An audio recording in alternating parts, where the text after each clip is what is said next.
कि आखिरकार पार्टी के लीड हैं आप, चेहरा हैं आप, आपके ऊपर सब कुछ है और आप एक के बाद एक चुनाव हारते जा रहे हैं। पूरी जो यात्रा है ये वोट चोरी को, अवेयरनेस को लेकर के कम, अपने वोट बैंक को और पुनर्स्थापित करने की तरफ ज़्यादा है। इस फोटो से ये तो साबित हो गया कि भैया ड्राइविंग सीट बिहार में वो तेजस्वी यादव के पास ही है। उनको जीत से ज़्यादा दुख इस बात का था कि उत्तर प्रदेश से इतनी सीटें कम आई। राहुल गांधी एक बार फिर सड़कों पर उतर आए हैं। बिहार में 50 जिले और 23 विधानसभा सीटों पर राहुल गांधी की वोट अधिकार यात्रा चल रही है। यात्रा का आज दूसरा दिन है। इससे पहले भी राहुल गांधी ने भारत जोड़ो यात्रा, भारत जोड़ो न्याय यात्रा निकाली थी।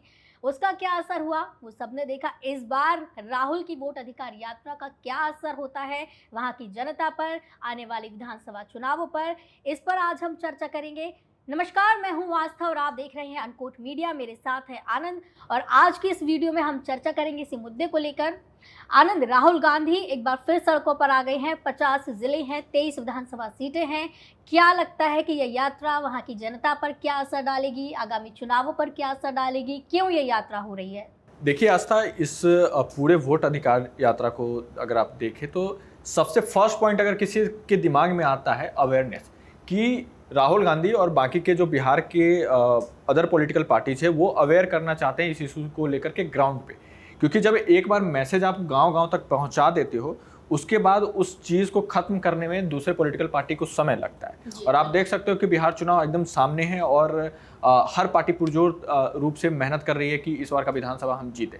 हालांकि ओपोजिशन भी बिहार में बहुत स्ट्रांग है। सरकार बनाने की सिर्फ 15 सीट के आसपास ही फासले में है, तो सिर्फ उनको कवर करना है 15 से 20 सीट, उसके बाद वो सरकार बना सकते हैं। लेकिन वो उतनी सीट से चुप जा रहे हैं। ये जो यात्रा की बात अभी आपने कही, ये इसलिए महत्वपूर्ण है, उसके लिए राहुल गांधी को लेकर के हम 2019 के इलेक्शन की तरफ हमें थोड़ा सा बात करनी होगी कि जब चुनाव हारे थे तो उसके बाद एक कंटिन्यूस चुनाव हारने के बाद राहुल गांधी की विश्वसनीयता को लेकर के लोग चर्चा कर रहे थे कि आखिरकार पार्टी के लीड हैं आप, चेहरा हैं आप, आपके ऊपर सब कुछ है और आप एक के बाद एक चुनाव हारते जा रहे हैं। तब यह सवाल उठने लग गया था। एंड आपने देखा होगा कि कैसे राहुल गांधी ने यात्रा निकाला, पद यात्रा निकाला और उनके समर्थकों में जो जोश आया, एक तरफ लग रहा था कि कांग्रेस पार्टी एंड उनके जो सहयोगी ऑपोजिशन पार्टी है बहुत ठंडा हुई, वो हार स्वीकार करके ही बैठे, उन्हें पता है कि अगला चुनाव होगा, हम हारेंगे, इस तरह से चीज़ होगा। लेकिन जिस तरह से वहाँ पे एक स्ट्रॉन्ग पोर्शन क्रिएट हुआ, उनके जो कार्यकर्ता में एक जोश आई, उसके बाद बहुत ज़्यादा समर्थन उनको मिलने लग गया। गांव-गांव से लोग उनके साथ जुड़े, बहुत सारे लोग सबने, हमारे लोगों ने देखा कि कैसे जुड़े हैं। बिहार को लेकर के ये अगर पर्सपेक्टिव में हम बात करें तो सबसे महत्वपूर्ण है उनके द्वारा जो ट्वीट किया गया था। और उस ट्वीट में अगर आप मैप देखें तो वो मैप है जो वो कवर कर रहे हैं, ये 1600 किलोमीटर का यात्रा, वो 50 विधानसभाओं को कवर कर रही है। और ये वो 50 विधानसभा हैं जिनमें कि 23 सीट उनके पास है और बाकी के सीट्स 27 सीट्स पे वो सीट लूज कर रहे हैं। लेकिन यहाँ पे जो सबसे बारीक चीज़ समझने की बात है कि आमतौर पर लोग ये सोचते हैं कि आखिर पूरा बिहार कवर करेंगे, लोगों को एकजुट करेंगे, बिहार इलेक्शन है। मुझे जो लगता है कि अभी बिहार में जो अपोजिशन पार्टी है और कांग्रेस, ये उस तौर पे नहीं देख रही है। क्योंकि आप बिहार के जो पिछले विधानसभा को अगर आप देखेंगे तो मैक्सिमम सीट पे जो अपोजिशन पार्टी ने अपना सीट लूज किया था, कहीं पे 1000 वोट से, कहीं पे 500, कहीं पे 50-50 वोट की भी मार्जिन रही थी। और ऐसे एक दो सीट नहीं थे, ऐसे बहुत बड़े नंबर में वो सीट थी। अगर वो सीट कन्वर्ट कर ले तो इसी में से जो हम 27 सीट्स की बात कर रहे हैं, इसमें से कई सीट ऐसे हैं जहाँ पे बहुत कम मार्जिन से जो अपोजिशन के कैंडिडेट थे वो उन्होंने वोट लूज किया था। तो मुझे जो लगता है ओवरऑल कि ये पूरी जो यात्रा है ये वोट चोरी को, अवेयरनेस को लेकर के कम, अपने वोट बैंक को और पुनर्स्थापित करने की तरफ ज़्यादा है कि आप सब हमारे साथ जुड़ के रहिए, इस बार हम सरकार बनाने आ रहे हैं।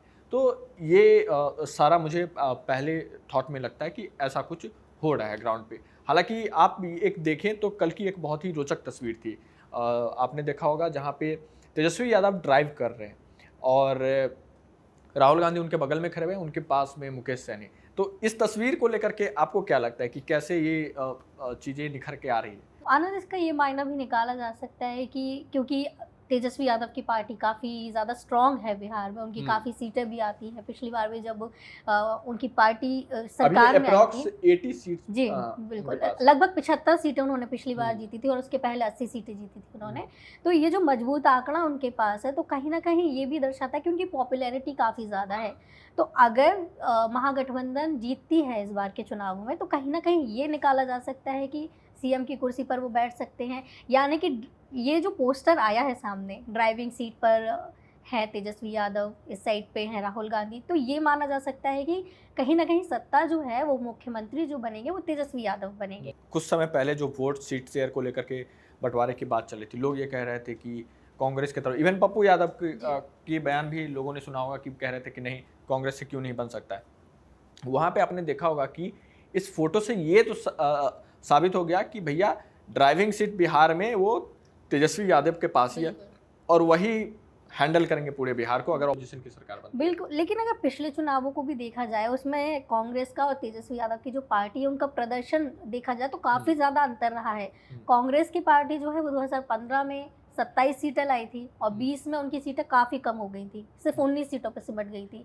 तो आपको क्या लगता है आनंद कि ये जो यात्राएं राहुल गांधी निकाल रहे हैं, पहले भी निकाली उन्होंने यात्रा, इस बार जो 23 सीटें हैं उनमें से 3 सीटें ऐसी हैं जो कि पहले भी यात्रा में उन्होंने कवर की थी। तो आपको क्या लगता है कि क्या इसको लेकर अब सीटों में बढ़ोतरी होगी उनके? देखिए, मजबूत लास्ट कर इलेक्शन पाएंगे में, वो? अभी रिसेंट इलेक्शन में क्या हुआ था, चर्चा हो रही थी संविधान खतरे में, हाँ जी। संविधान बदल दिया जाएगा। और इसका आपने देखा होगा उत्तर प्रदेश के कई सीटों पे प्रभाव पड़ा था, लोगों के मन में थी और ये बीजेपी भाप नहीं पाई थी। इस वजह से आपने देखा कि उनको जीत से ज़्यादा दुख इस बात का था कि उत्तर प्रदेश से इतनी सीटें कम आई। जी। ठीक है, तो अगर आप, जो मैंने शुरू में कहा कि मैसेजिंग की बात होती है, अवेयर करने की बात होती है, सही क्या है गलत क्या है वो चर्चा किया जा सकता है, लेकिन अगर आप एक जो गांव से जुड़े हुए लोग हैं उनके दिमाग में अगर आप ये बैठा देते हैं कि वोट आपका चोरी हो रहा है, तो उनके मन में शक आएगा। ठीक है, गलत है सही है वो एक अलग बात है, लेकिन ये जरूर हो जाएगा उनके भीतर कि कुछ तो गड़बड़ है। और एक अविश्वास जब पैदा हो जाता है और उसके बाद आप अगर अच्छा प्रदर्शन करते हैं तो लोग आपके समर्थन में जुट सकते। तो इस वजह से ये कारण हो सकता है कि लोग ये जो सीट्स हैं वो पहले कवर नहीं हुई थी। हालांकि चुनाव में क्या होता है, इलेक्शन में लास्ट मोमेंट पे क्या बदलता है वो कोई नहीं जानता, वो कभी भी कुछ भी हो सकता है। लेकिन ये चीज़ जरूर है कि इस तरह से जितना मजबूती से ये आ रहे हैं, वो अपने वोट बैंक के साथ साथ बाकी के लोगों के मन में कुछ चीज़ें छोड़ रहे हैं कि अभी जब इलेक्शन का डेट अनाउंस हो जाए तो वो उस चीज़ को भुना सके अच्छे से। तो इस वजह से ये लगता है। अभी जैसे हम डिस्कशन कर सकते हैं, और एक जो मेजर फैक्टर इसमें जो है, डर कह लूँ या कोई दूसरी बात कह लूँ, क्योंकि अभी बिहार में उपचुनाव हुआ और उपचुनाव में इनके कैंडिडेट्स हार गए, दूसरे कैंडिडेट्स जुड़े, और जो इनका वोट बैंक खसका वो सीट थी जहाँ पे मुस्लिम वोटर्स अधिक थे, यादव वोटर्स थे, बैकवर्ड क्लास के वोटर्स थे। वो सभी वोटर्स ने कुछ समर्थन प्रशांत किशोर को दे दिया था। तो इससे ये हुआ कि इनको जो लगा कि प्रशांत किशोर के आने से बिहार में कितना कुछ बदलेगा, तो जो ये भाप नहीं पा रहे थे, प्रशांत किशोर के 10% वोटर मार्जिन मिली थी। तो इससे उनके मन में एक अविश्वास आया था कहीं हमारा वोट बैंक तो ही नहीं खसक जाएगा। हालांकि अभी रिसेंट चुनाव में देखा गया है बिहार में कि यादव कम्युनिटी भी छिटक करके दूसरों का वोट करना शुरू कर चुकी है, मुस्लिम भी छिटक करके वोट करना शुरू कर चुकी है। तो ये पूरा है कि कलेक्टिव अप्रोच लेकर के सारे ऑपोजिशन पार्टी एक साथ आकर के अपने वोट को पुनर्स्थापित करें और ये बताने की कोशिश करें कि अब बिहार में हम आएंगे और ये हमारे मुद्दे हैं। अब वो कितना सही है कितना गलत है चुनाव में, ये तो सब जानते ही हैं। बिल्कुल, और राहुल गांधी जो एसआईआर का मुद्दा भी लेकर जा रहे हैं इस बार सड़कों पर, तो उसमें आपको क्या लगता है कि क्योंकि पहले जो मुद्दे राहुल गांधी ने उठाए थे, पैदल यात्रा, देखिए ये अभी तो खत्म नहीं होगा, ये निश्चित है कि ये मुद्दा अभी खत्म नहीं होगा। बिहार को इसलिए हाईलाइट कर रहे हैं ये क्योंकि बिहार में इलेक्शन है, उस पर वो जितना प्रभाव छोड़ सकते हैं वो छोड़ेंगे। लेकिन ये निश्चित है कि ये बिहार के से अधिक पूरे देश में है। ये जैसे जैसे आप बिहार के बाद आप बंगाल चुनाव है, अन्य जगह चुनाव है, आप ये मुद्दा आप ट्रांसफ़र होते हुए देखेंगे क्योंकि जितने मजबूती से ये पूरे तैयारी के साथ उतरे हैं, तो ये लगता नहीं है कि इसको अभी आसानी से छोड़ने वाली है। एक सवाल ये भी आनंद कि जनता से कितना समन्वय स्थापित कर पाते हैं राहुल गांधी जब ये यात्रा में जा रहे हैं, कितना ज़्यादा संबंध बना पाते हैं, जनता से कितनी बात कर पाते हैं, नए जो वोटर हैं उनको अपने पाले में कितना ला पाते हैं। लेकिन नए वोटर्स आएंगे कि नहीं आएंगे ये तो चुनाव होने के बाद ही पता चलेगा, उससे पहले तो पता चलता नहीं कि आपके पास लोग नए जुड़े हैं कि नहीं जुड़े। हाँ, एक ज़रूर हो सकता है कि आप अपने कार्यकर्ताओं में उत्साह भर सकते हैं। आप अपने जो आपके प्रति जो थोड़े-थोड़े से जुड़ना खत्म हो रहा था, जुड़ाव खत्म हो रहा था, वो लोगों के मन में फिर से आप एक नया थॉट डाल रहे हैं कि नहीं आपके साथ ये गलत हो रहा है, तो शायद वो फिर से उनके साथ स्ट्रांगली जुड़ जाए। तो कुल मिला के फ़िलहाल अभी लगता है, बाकी अभी समय आगे और है, आगे यात्राओं में अभी बहुत सारे दिन बच रहे हैं, तो हमें देखना होगा कि ये कैसा तब्दील होता है, लेकिन फ़िलहाल तो यही लग रहा है। और मुझे ऐसा लगता है कि राहुल गांधी जिस तरीके से ज़ोर-शोर से अब मुद्दों को उठा रहे हैं, लोगों से मिल रहे हैं, अपनी छवि कहीं न कहीं वो सुधारने की कोशिश कर रहे हैं। क्योंकि सोशल मीडिया पे पहले कितने मीम्स बनते थे उनको लेके, कहीं न कहीं उनमें भी कमी आई है जब से उन्होंने भारत जोड़ो यात्रा निकाली है। श्रीनगर में उनके वोट प्रतिशत में बढ़ोतरी हुई थी, मणिपुर में हुई थी, कर्नाटक में हुई थी। हुँ। तो कहीं न कहीं वो अपनी छवि भी सुधार रहे हैं, पार्टी की छवि भी सुधारने की हुँ। कोशिश कर रहे हैं। लेकिन एक मुकेश सहनी को लेकर भी कई सवाल खड़े होते हैं। कई समय से वो कहते आ रहे हैं उप मुख्यमंत्री बनने की बात, तो उसको लेके क्या लगता है आपको? देखिए, मुकेश सैनी पिछले 1 डेढ़ साल से कह रहे हैं कि तेजस्वी बनेंगे मुख्यमंत्री, हम बनेंगे उप मुख्यमंत्री।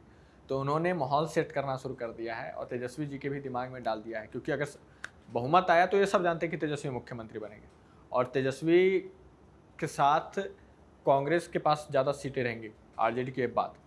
तो लेकिन एक कॉन्सेप्ट ये है बिहार में कि आप 2 डिप्टी सीएम बनाना शुरू कर चुके हैं। तो एक ये ज़रूर हो सकता है कि जो तहे दिल से वो ये सोच रहे हैं और दिली इच्छा है कि मैं बन जाऊँगा उप मुख्यमंत्री, तो शायद वो बन जाए, लेकिन एक कम्युनिटी को वो रिप्रेजेंट करते हैं, उनके वोट बैंक हैं उस तरीके से, तो कांग्रेस भी उसको देख रही है कि सभी को लामबंद कर के एक साथ ला करके हम चुनाव में लड़ें।